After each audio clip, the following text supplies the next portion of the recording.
regarding the meanings of love. From all my readings on the matter and in the conversations with people far wiser than I am, I have two thoughts on the matter of love. The first is simple. Love is truth. Enough has been said and written about honesty between two people, and we could not advance this dialogue, so we will let it be. The type of truth we are speaking of today that we should invest ourselves in is the truth within ourselves. The ancient Greek statements, know thyself, has been reworded throughout time by many of the world's greatest thinkers.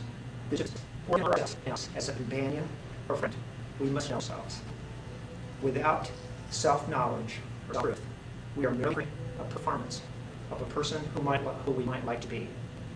This posing is what gets us in trouble.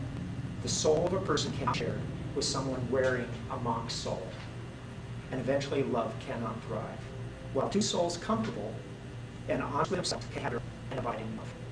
The second thought on love I share with you is as it is identified to me by a friend who lost his son tragically early in his life. He said, we must never hasten our lives by looking forward and beyond the immediate moment. The weekend should not be looked forward to. Vacations, ball games, special gatherings should not be looked forward to. His wisdom was that love happens frequently and often most spectacularly in those moments when we often are trying to hurry past. The genius and best souls of humanity are manifested in each moment of the day. Our broken widget, and we should never allow our bosses, our broken widgets and cars, and the seeming madness on the nose to take us or undo these special moments in our lives. I have chosen to read one poem by Roy Croft, which I believe speaks most directly of love. I'll try and get through this without crying. I love you, not only for what you are, but for what I am when I'm with you. I love you not only for what you have made of yourself, but for what you are making of me. I love you for the part of me that you bring out. I love you for putting your hand into my heaped up heart and passing over all the foolish, weak things that you can't help dimly see in there. And for drawing out into the light all the beautiful belongings that no one else had looked quite far enough to find. Omar and Catherine, are you ready to publicly express your intent and exchange your vows? Yes. Omar, do you take Catherine to be your lawful wedded wife? I do.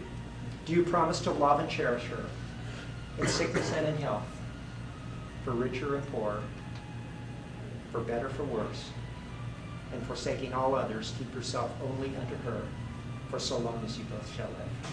I do. Catherine, for better, for worse, and forsaking all others, keep yourself only to him for so long as you both shall live? I do. Omar and Catherine, this is your intention to enter into marriage. Join hands and state your vows.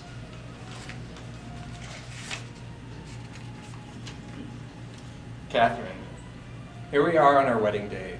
We have come a long way since we first met for coffee a few years ago. Since then, we have kept growing closer and stronger as a couple, and this wedding is a natural progression of our lives. I knew we would get married when I would hear the song on the radio and the lyrics, "What if I gave all my life to find some way to stand beside you?" would get me thinking of the day we would get married. So here I am, standing beside you, in front of family and friends, announcing what we both already know.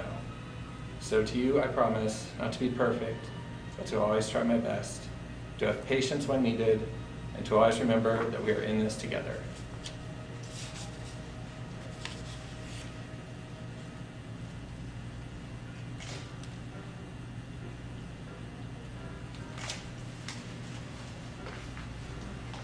Your turn.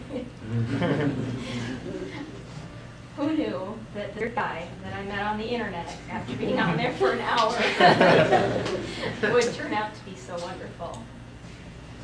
In you, I found a man with a kind and generous heart and a gentle, loving soul.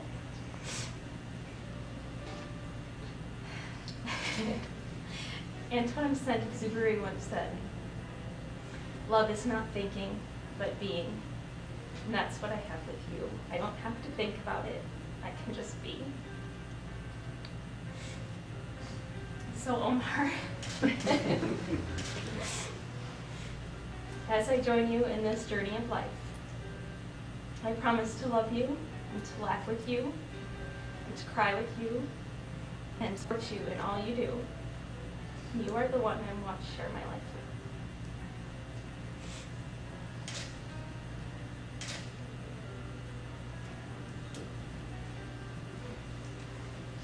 More than anything else, the wedding rings that you guys have given today will be with you always.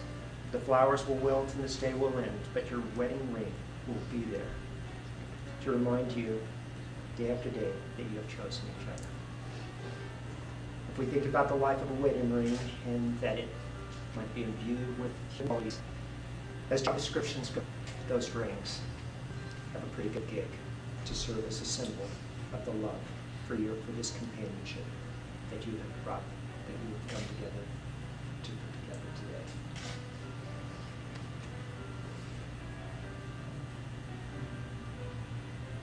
Before this gathering, these two have promised each other their love.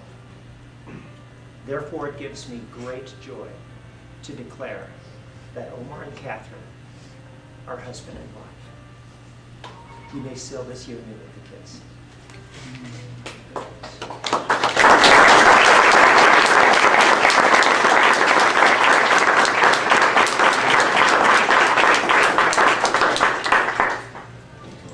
Go ahead.